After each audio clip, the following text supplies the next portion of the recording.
সিএসসির ভাষণ চূড়ান্ত, কাল কিংবা পরশু তফসিল, বিচার বিভাগের সহযোগিতা চায় কমিশন।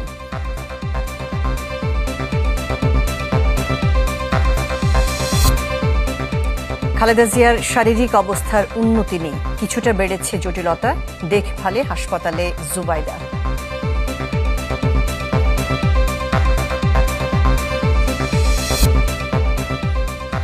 চব্বিশে বিজয় সুসংহত করার তাগিদ ফখরুলের, আবু সাইদ হত্যা মামলায় হাসনাতের সাক্ষ্য।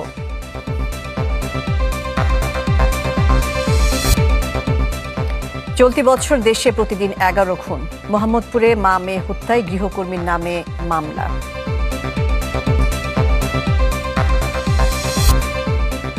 শান্তি চুক্তি ভেঙে ফের ঢাকা ও আইডিয়াল কলেজ শিক্ষার্থীদের মধ্যে সংঘর্ষ, নিয়ন্ত্রণে পুলিশের লাঠিচার্জ।